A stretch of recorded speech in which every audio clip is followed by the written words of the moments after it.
Hey everybody, my name's Chris and welcome back to Around the Block, the show where we talk about gaming, movies, and other kind of nerdy stuff that happened throughout the week. Starting off, let's talk about the lawsuit that Cd Projekt Red is currently facing. Apparently the author of the Witcher series, I'm not pronouncing that. Apparently he feels like he's been unjustly compensated for the royalties of his work. Cd Projekt Red got a claim essentially suing the company for $16 million.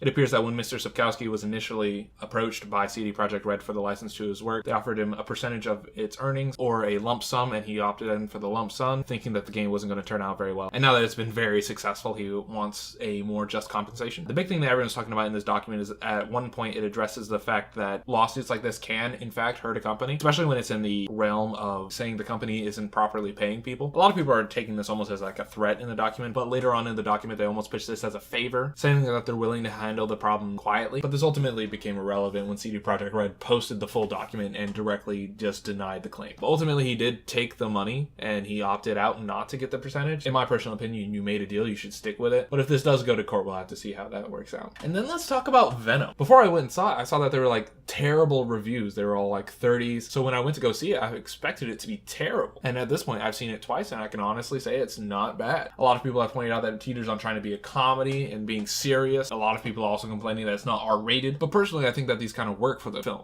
The lighthearted atmosphere makes a perfect place for Venom and Eddie Brock to just kind of like make this really interesting dynamic. It's not all about Eddie and it's not all about Venom. Venom obviously taking it to a way darker place. Eddie kind of being more of a lighthearted character. They kind of meet in the middle really well. And I don't think that it needed to be R-rated. You got a decent amount of action throughout the film. Venom eating people, fighting a bunch of cops. And while a lot of the more gruesome stuff happens off camera, it's still an enjoyable film. I mean, it's not winning any Oscars anytime soon, but it really makes a nice platform for this Venom verse to jump off. And staying kind of in the filmy area, we have our trailer for American Gods Season 2. I haven't seen the first season, but I did just finish the book that is based on by Neil Gaiman. Those of you not familiar with either of the works, it's about this man named Shadow that gets thrown into this very interesting war against the old gods, kind of like Thor and Loki, and the new gods like Media. Now that I've read the book, I'm kind of interested in how the show works. Very interesting read, and I would recommend the book to anyone. Just don't expect it to get too epic. Also in trailer news, we got a look at the new Harley Quinn TV show. It's gonna be a cartoon and fairly comedic. It doesn't look like Teen Titans Go, so I'm on board. The new Aquaman trailer's out, and it just looks awesome. And we got a new look at Into the Spider-Verse. It shows a lot of the different Spider-Man we're gonna have in the film. Peter Parker, Miles Morales to Spider-Gwen, Noir Spider-Man, who I have to admit really surprised me, and Spider-Ham, who's got me really excited. This is one of my favorite characters. It just adds another comedic value to a movie that already looks hilarious. And now jumping into things that just blow my mind and how awesome they are. 21 Pilots released their new album, Trench. They've been dropping a lot of singles recently, from Nico and the Niners to Jumpsuit to My Blood. And after listening to the album over the last couple days, I love it. Tyler Joseph has always had a way of making his music sound the same but different at the same time. And it's just awesome. Some of my favorites off of the album being Morph and Smithereens. Those two are just really good. And last but not least, we have Inktober starting. And for those of you who don't know, it's a social media movement that happens every October. There's a prompt for every day and artists go out and draw something exclusively in ink based off of that prompt. Some people make their own prompt list, some people follow the official one, but either way, it's just this big display of artistry and talent that goes all over social media. I'll be putting some of my favorites up in the weekly videos just throughout the rest of the month. And if you guys are participating, you should send them to me on Twitter or Instagram. I just love seeing how talented some people are. I'm more of a digital artist myself, and I'm still kind of new at it, so kind of just testing the waters this year. And thank you guys so much for watching. If there's anything else interesting that happened this week that we missed, let us know down in those comments. Always looking for something else to make me smile. With that, I've been Christian Vixen. You guys have been amazing, and I'll see you guys next time.